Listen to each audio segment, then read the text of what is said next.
మాత్రమే ఆయన పలికిన మాటలు ఉన్నాయా? లేక దావీదులాగా నేను అనేక సార్లు చేసిన పాపాలను బట్టి, అతిక్రమాల బట్టి ఈ మాటలు నాకు కూడా వర్తిస్తాయా అనేది మనము బేరీజు వేసుకోవాలి, పోల్చుకోవాలి. మనం ఎప్పుడైనా సరే ఒక వాక్యం చదువుతున్నామంటే, ధ్యానిస్తున్నామంటే, వింటున్నామంటే ఆ వాక్యము మన జీవితానికి పోల్చుకోవడం అనేది అలవాటు చేసుకోవాలి. లేకపోతే ఆ వాక్యం నీ జీవితంలో ప్రభావం చూపించదు. అప్లై చేసుకోవాలి. ఆ వాక్యాన్ని మన హృదయానికి అప్లై చేసుకోవాలి. అప్పుడే మనము ఒక ఖచ్చితమైన దేవుడు నిర్ణయించిన ప్రకారముగా మనము ముందుకు వెళ్ళగలుగుతాం. కాబట్టి ఈ విషయాన్ని ప్రతి ఒక్కరు కూడా గమనించాల్సిన అవసరం ఉంది. దేనికి మహిమ కలుగునుగాక. చూద్దాం. 1, 2, 3 వచనాల్లో నేను చదువుతున్నాను. జాగ్రత్తగా మీరు చూడండి, వినండి. ఎందుకంటే మనము ఆరాధనలోనికి మనం ప్రవేశించాలి. రికార్డ్ అవుతుందా? ఆరాధనలకు ప్రవేశించాలి. కనుక నేను చదువుతున్నాను. దేవా, నీ కృప చొప్పున నన్ను కరుణింపుము, నీ వాత్సల్య బాహుళ్యము చొప్పున నా అతిక్రమములను తుడిచివేయము, నా దోషము పోవునట్లు నన్ను బాగుగా కడుగుము, నా పాపము పోవునట్లు నన్ను పవిత్రపరచము. నా అతిక్రమములు నాకు తెలిసే ఉన్నవి, నా పాపం ఎల్లప్పుడూ నా ఎదుట ఉన్నది. దేవుని బిడ్డలారా, ఇందులో 3 విషయాలు మనము గమనించాలి. 1 అతిక్రమము, 1 రెండవది దోషము, 3వది పాపము. ఏమున్నాయి? 1 అతిక్రమము, 2వది దోషము, 3వది పాపము. తన జీవితంలో జరిగిన సంఘటనలు 3 విషయాలను ఇక్కడ దావీదు భక్తుడు వర్ణిస్తున్నాడు. తన జీవితంలో లేక తన హృదయములో ఉన్నటువంటి దేవుని ఆత్మకు లేక దేవుని సన్నిధికి అభ్యంతరకరంగా ఉన్నటువంటి వాటిని తనకు తాను రివ్యూ చేసుకుంటూ ఉన్నాడు, జ్ఞాపకం తెచ్చుకుంటూ ఉన్నాడు. ఆ జ్ఞాపకం తెచ్చుకునే క్రమంలో తను పలుకుతున్నటువంటి మాట అతిక్రమము, దోషము, పాపము తన జీవితంలో కనపడ్డాయి. దేవుని యొక్క మాటలు మనం అప్లై చేసుకోవడం మనకు అలవాటైతే మనలో ఉన్న తప్పులు మనమే గుర్తుపట్టవచ్చు.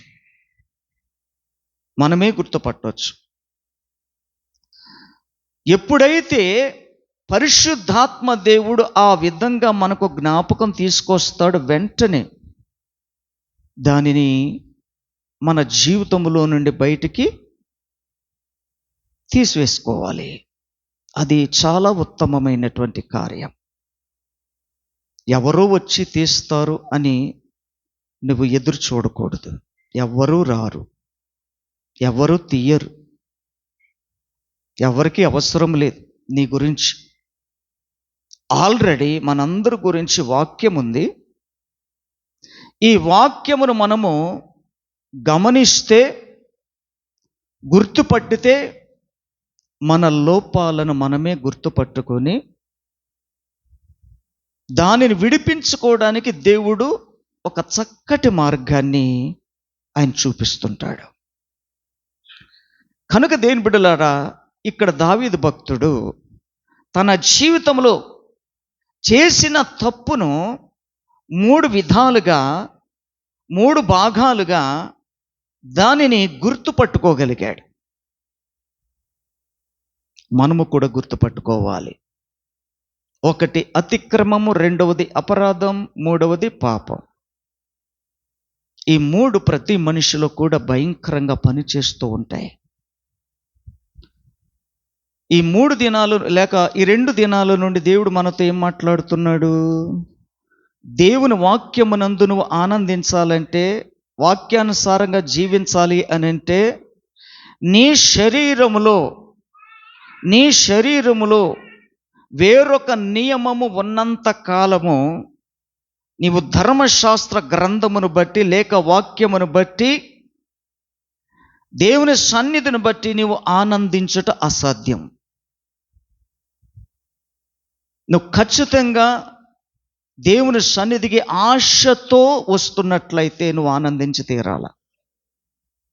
దేవుని సన్నిధిని అనుభవించి తీరాలి. అటువంటి ఆశతో నువ్వు రాకపోతే వ్యర్థం. ఏదో వచ్చాను వెళ్ళాను అనిపించుకోవాల్సిన అవసరం లేదు. ఎవరి కొరకు నువ్వు రావాల్సిన అవసరం లేదు. రాకపోతే సావుకుడు ఏమన్నా అనుకుంటాడేమో అని ఈ సావుకుడు గురించి రావాల్సిన అవసరం లేదు. నీ గురించి నీవే రావాలి దేవుని సన్నిధికి. వస్తే దేవుడు నీతో మాట్లాడుతూ ఉంటాడు. మన జీవితాలను బాగు చేస్తాడు. బాగు చేసుకోవడానికి రావాలి, సరిదిద్దుకోవడానికి రావాలి. అప్పుడే దేవుడు మనల్ని యాక్సెప్ట్ చేస్తాడు, అంగీకరిస్తాడు. లేకపోతే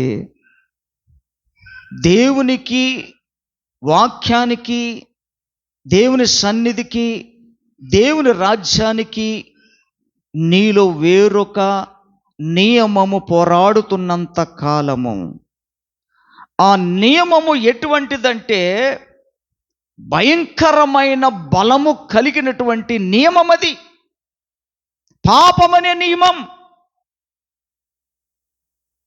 కనుక ఆ పాపమనే నియమము మనలను చెరపకుండా, భ్రష్టత్వములోనికి నడిపించబడకుండా, వ్యర్థులుగా కానివ్వకుండా, భక్తిహీనులుగా కానివ్వకుండా నువ్వు జాగ్రత్త పడాలంటే వాక్యం నీకు కావాలి. ఆ వాక్యం నీలో పని చేయాలి అని అంటే వేరొక నియమము ఏ పరిస్థితుల్లో, ఎవరిని బట్టి, ఏ మాటలను బట్టి, ఏ క్రియలను బట్టి పోరాడుతుందో దాన్ని గుర్తుపట్టి నీవే తీసివేసుకోవాలి. అర్థమవుతుందని చెప్పిన విషయం. ఆ బలాన్ని విరగ్గొట్టాలి. సాతాను బలాన్ని విరగ్గొట్టాలి. అప్పుడే నువ్వు విన్న వాక్యం నీ జీవితానికి అప్లై చేసుకుంటే అది పని చేస్తుంది.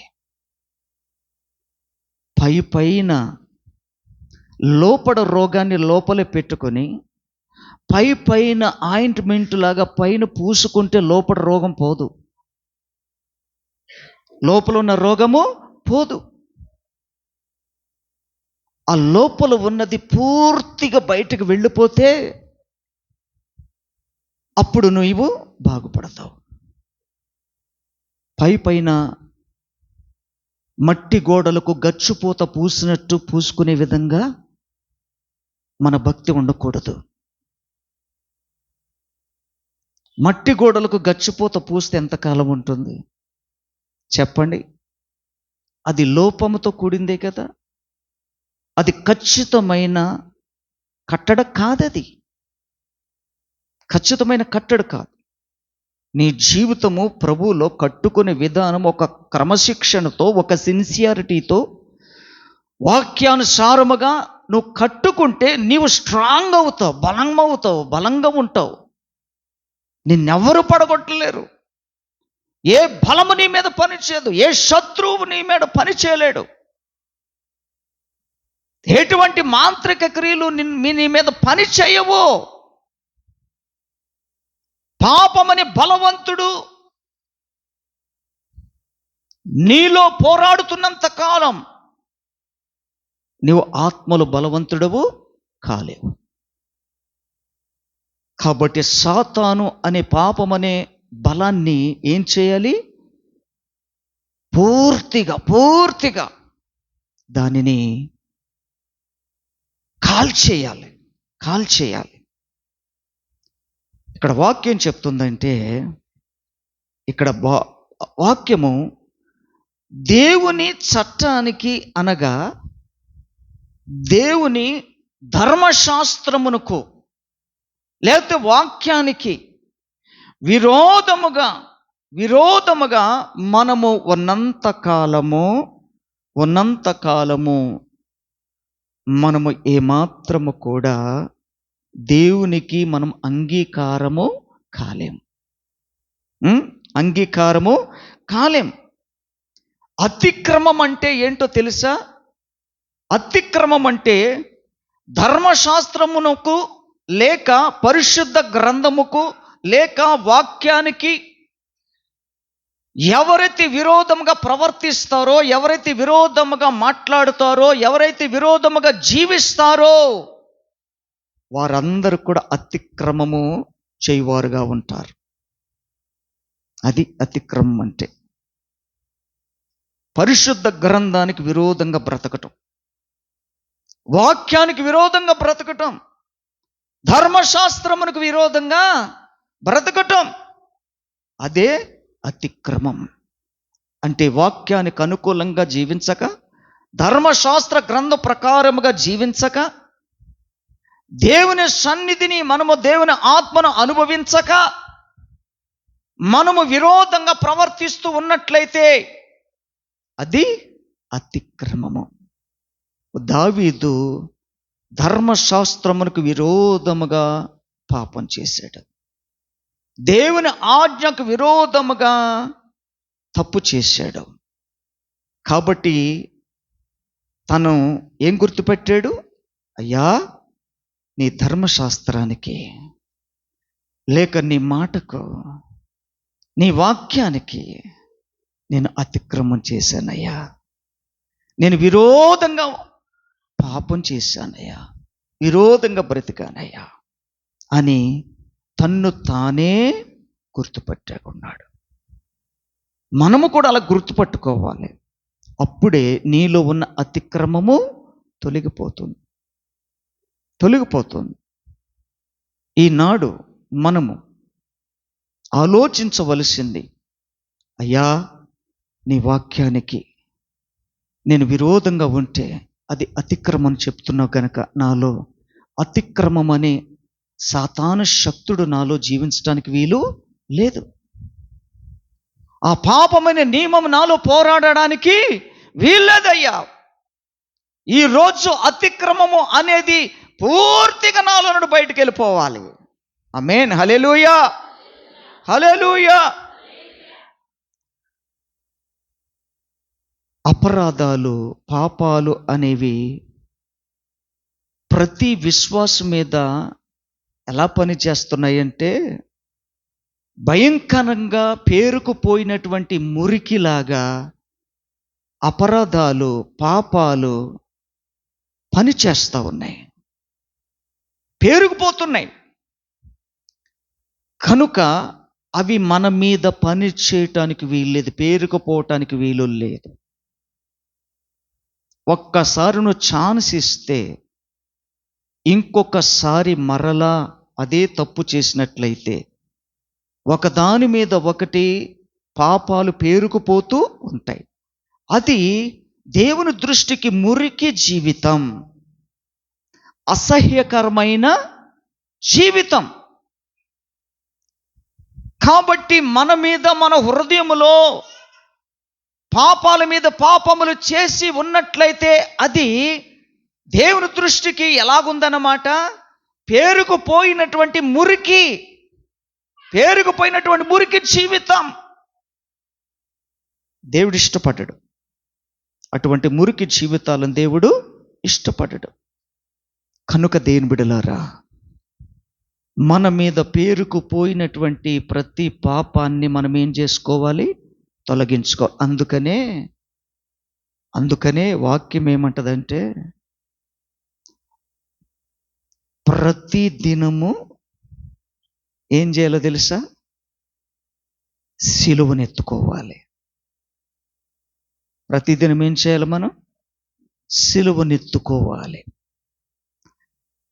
ఒక్కరోజు నువ్వు సిలువనెత్తుకోకపోతే, సిలువ నీ భుజం మీద లేకపోతే, నీ జీవితం మరొక్క పాపము ఏడయ్యే ప్రమాదం ఉంటుంది, పేరుకుపోయే ప్రమాదం ఉంటుంది. ప్రతిరోజు ఎందుకు సిలువనెత్తుకోవాలంటే, ఏ దినముకు ఆ దినమే నీ జీవితాన్ని పరీక్షించుకోవాలి, సరిదిద్దుకోవాలి. ఒక్కరోజు నీవు నిర్లక్ష్య పెట్టినా, ఒక్కరోజు విడిచిపెట్టినా అది పేరుకుపోయే ప్రమాదం. నీ ఇంటిని ఒక్కరోజు తుడవకపోయినా అది రెండో రోజుకి ఎంత భయంకరంగా, అసహ్యకరంగా పేరుకుపోయి ఉంటుందో, అలాగే ఒక్కరోజు నీవు సిలువను ఎత్తుకోకుండా నీవు ఉన్నట్లయితే నీ జీవితము కూడా భయంకరమైన పాపం అనే మురికి పేరుకుపోయి ఉంటుంది. అందుకని ప్రతిరోజు సిలువను ఎత్తుకోవాలి, సిలువను మోయాలి. సిలువను మోయాలి. అప్పుడు పాపము నీ మీద పని చేయదు. చూడండి దేవుని బిడ్డలారా, యెషయా గ్రంథములో 44 అధ్యాయం 22 వచనం.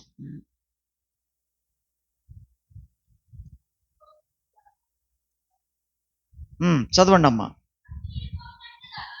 నేను నీ అతిక్రమములను మబ్బు తొలగిపోవునట్లుగా నీ పాపములను తుడిచివేసి ఉన్నాను. నేను నిన్ను విమోచించి ఉన్నాను. నా యొద్దకు మళ్ళుకొనుము. యెహోవా ఆ కార్యమును సమాప్తం చేసి ఉన్నాడు. చాలమ్మా. నువ్వు ప్రతిరోజు సిలువను ఎత్తుకోవడం వల్ల కలిగే ప్రయోజనం ఏంటో తెలుసా? మన హృదయంలో పేరుకుపోయినటువంటి ఆ పాపాన్ని దేవుడు ఎలా తీసేస్తున్నాడు?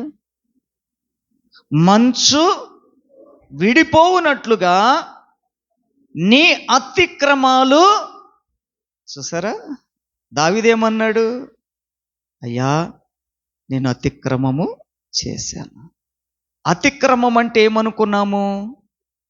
అతిక్రమం అంటే ఏమనుకున్నాము అమ్మా?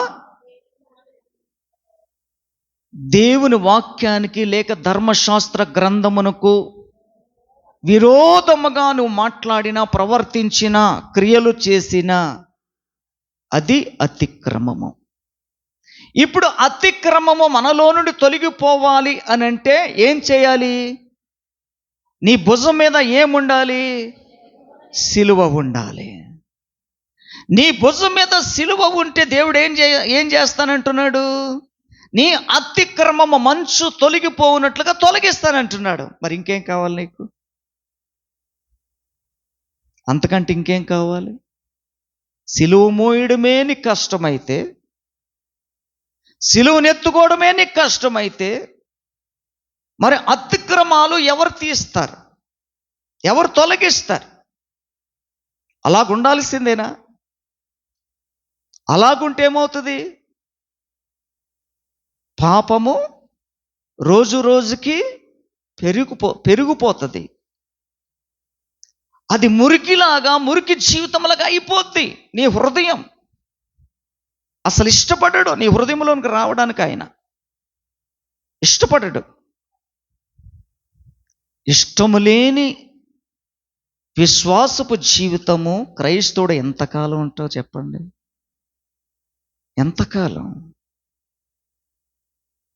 ఏదైనా ఒక పుండు వచ్చినప్పుడు దాని విషయంలో మనము జాగ్రత్త పడకపోతే, ట్రీట్మెంట్ తీసుకోకపోతే అది ఏమవుతుంది? అలాగే ఉంటుందా? ఇంకెక్కువ అవుతుందా? ఆ చుట్టుపక్కల చర్మం అంతా కూడా ఏమవుతుంది? తినేస్తుంది, కుళ్ళిపోతుంది. అలాగే హృదయము కూడా కుళ్ళిపోయే ప్రమాదం ఉంది. కాబట్టి ప్రతి దినము నా సిలువనెత్తుకొని నడవండి అని అంటాడు యేసయ్య. నా సిలువను ఎత్తుకొనండి అని అంటాడు. ఒకసారి మాట చదవండి, మత్తయి సువార్తలో 11వ అధ్యాయమా.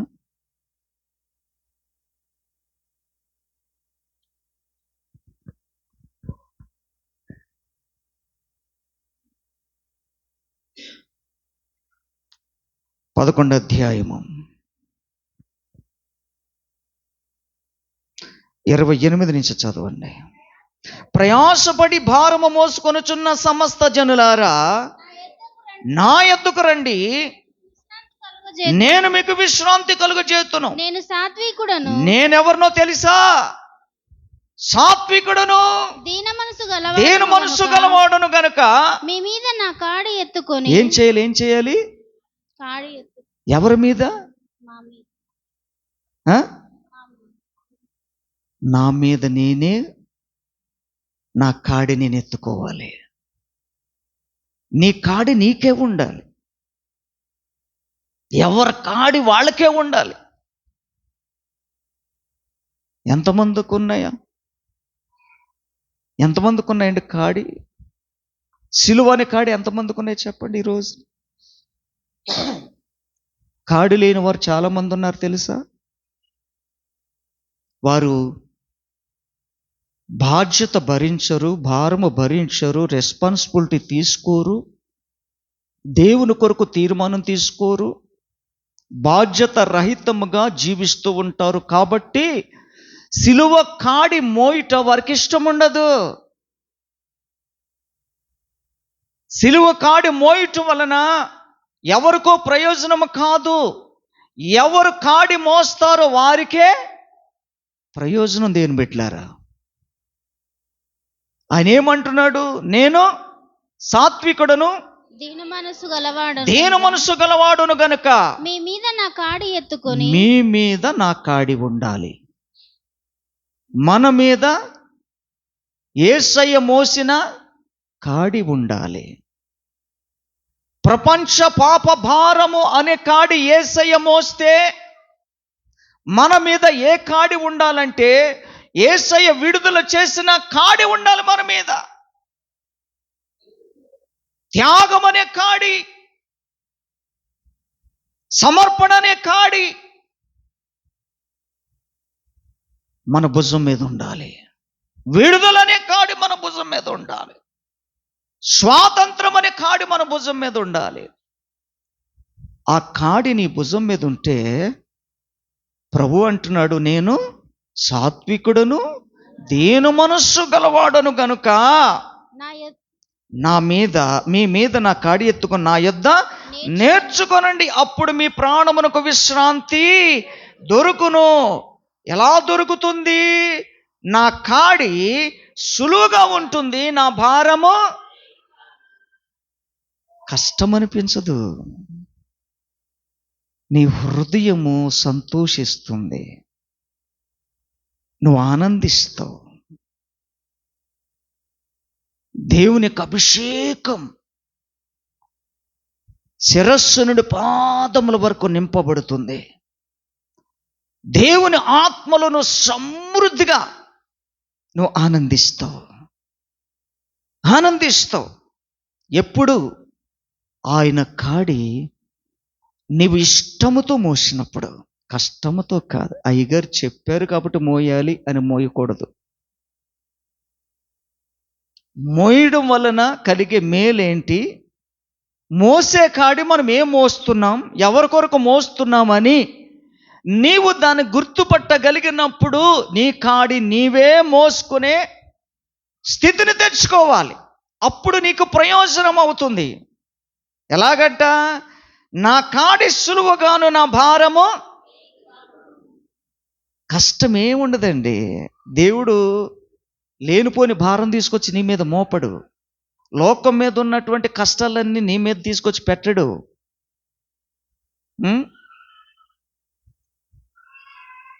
సమర్పణ అనే కాడి, సాక్ష్యం అనే కాడి, పరిశుద్ధత అనే కాడి, నీతి అనే కాడి నీ భుజం మీద ఎల్లప్పుడూ ఉంటే నీకొచ్చే కష్టాలు, నీకొచ్చే ఇబ్బందులు, నీకొచ్చే బలహీనతలు, నీకొచ్చే కరువు అన్నీ కూడా ఎలాగుంటాయట? సులువుగా ఉంటాయి. దేవునికి మహిమ కలుగునుగాక. భారముగా కాకుండా తేలికగా ఉంటాయి. కష్టం వచ్చిన ఇబ్బంది ఉండదు, నవ్వుతూ భరిచేస్తావు. బలహీనత ఉన్నా నీకు ఏమాత్రము బెంగ ఉండదు, సంతోషముగా దాన్ని అనుభవించేస్తావు. అయ్యో నేను భరించలేని రోగం వచ్చేసింది, ఎవరికి రాంది నాకు వచ్చేసింది, ఎవరికి లేని కష్టాలు నాకు వచ్చేసాయి, ఎవరికి లేని అప్పులు నాకు వచ్చేసాయి, ఎవరికి లేని ఇబ్బందులు నాకే వచ్చేసాయి అని ఎవరెవరైతే బాధపడుతున్నారో ఆ బాధలు ఉండకూడదు అని అనుకుంటే మరి కాడి ఉండాలి. మరి పరిశుద్ధత అనే కాడి, నీతి అనే కాడి, వాక్యం అనే కాడి, సాక్ష్యం అనే కాడి మన భుజం మీద ఉంటే నీ కష్టాలు సులువైపోతాయి, నీ ఇబ్బందులు సులువైపోతాయి. అనేక సంవత్సరాలుగా పడుతున్న బాధ తేలికైపోతుంది. దీనిని బట్టి నేను ఎందుకు బాధపడాలి, ఈ కష్టాన్ని బట్టి నేను ఎందుకు విసుగు చెందాలి, ఎందుకు బెంగపడాలి? నా దేవుడు, నేను నమ్మిన దేవుడు సామాన్యుడు కాదు. ఆయన సర్వశక్తిమంతుడు, ఆయన సర్వాధికారి,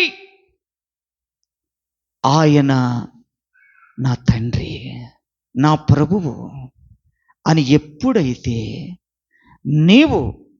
నువ్వు ఒప్పుకుంటావో, ఇష్టముతో ఆయన కాడిని మోయడానికి ఇష్టపడతావో, అప్పుడు నీ కష్టాలు, నీ ఇబ్బందులు, నీ బాధలు, నీ వేదనలు, నీ దుఃఖాలు అన్నీ అన్నీ అన్నీ తేలికైపోతాయి.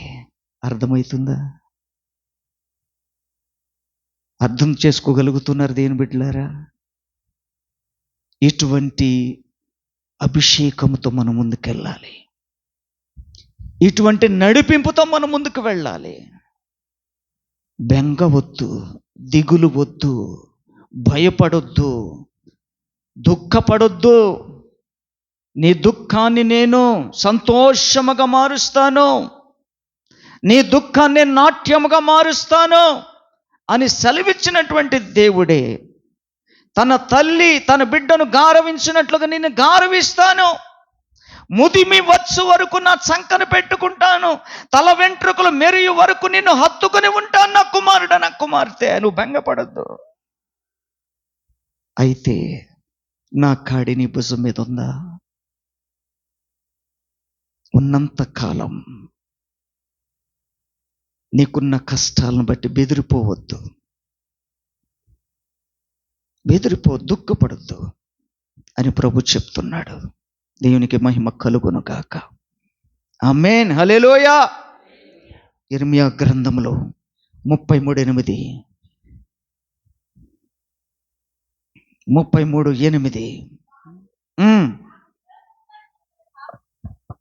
వారు నాకు విరోధముగా చేసిన పాపదోషము నిలవకుండా వారిని పవిత్రపరుతును. ఏం చేస్తాడంటమ్మా? నాకు ఎవరైతే నాకు విరోధంగా ప్రవర్తించారో, నాకు విరోధంగా పాపం చేశారో, నాకు విరోధంగా లేక ధర్మశాస్త్రములకు విరోధంగా, లేక నా ఆజ్ఞలకు విరోధంగా, లేక నా మాటలకు విరోధంగా, లేక నా నిబంధనకు విరోధముగా, లేక నా వాక్యానికి విరోధముగా, నా సన్నిధికి విరోధముగా ఎవరైతే పాపము చేశారో, చదవండి, నాకు విరోధంగా చేసిన పాపదోషము నిలవకుండా ఏం చేస్తాడట? నిలవనివ్వడట. ఎప్పుడు నిలవకుండా వారిని పవిత్రపరుతును. వారు నాకు విరోధముగా చేసిన దోషములన్నిటిని, తిరుగుబాటులన్నిటిని క్షమించేదను. దేవునికి మహిమ కలుగును గాక. ఆమేన్, హల్లెలూయా. 33:2 మాట నెరవేర్చు యెహోవా స్థిరపరచవలెనని ఏం చేయాలనుకుంటున్నాడు? నెరవేర్చే దేవుడు అంటున్నటువంటి మాట, ఆయన పలుకుతున్నటువంటి మాట, ఆయన మాట దర్శించి ఈ మాటల ద్వారా మనల్ని ఉజ్జీవపరుస్తున్నటువంటి మాట ప్రభువు ఏమంటున్నాడంటే, యెహోవా స్థిరపరచవలెన దానిని నిర్మించు యెహోవాను నామము వహించిన వాడ ఇలాగూ సెలవిచ్చుచున్నాడు. ఎవరైతే ఈ మాట పలుకుతున్నాడో ఆ మాటను స్థిరపరచాలని ఆశ కలిగి ఉన్నాడు. ఏ వాగ్దానమైతే ఇచ్చాడో, ఏ మాటలైతే ధైర్యపరుస్తున్నాడో, ఏ అతిక్రమాలు తీసివేస్తానంటున్నాడో, ఏ పాపమునైతే కడుగుతానంటున్నాడో, స్వస్థపరుస్తానంటున్నాడు, విడుదల చేస్తానంటున్నాడు, ఆ పలికిన దేవుడే చెప్పుతున్నటువంటి మాట ఏంటంటే, నాకు విరోధముగా తిరుగుబాటు చేసినటువంటి మీరు నా తట్టు తిరిగినట్లయితే, నా మాటను అంగీకరించినట్లయితే నేనేం చేస్తాను? ఇప్పుడు చదవండి 8వ వచనం. వారు నాకు విరోధముగా చేసిన పాపదోషము నిలవకుండా వారిని ఏం చేస్తాను? పవిత్రపరుతును. వారు నాకు విరోధముగా చేసిన దోషములన్నిటినీ, తిరుగుబాటులన్నిటినీ క్షమించేదను. దేవుని మాట వినకపోవడమే తిరుగుబాటుతనం. దేవుడు చెప్పినది చెయ్యకపోవటమే తిరుగుబాటుతనం. సిలువ నెత్తుకోమని చెప్పినప్పటికీ కూడా సిలువ లేకపోవడమే తిరుగుబాటుతనము. ఈ రోజున ఎంతమంది తిరుగుబాటుదారులు ఉన్నారు?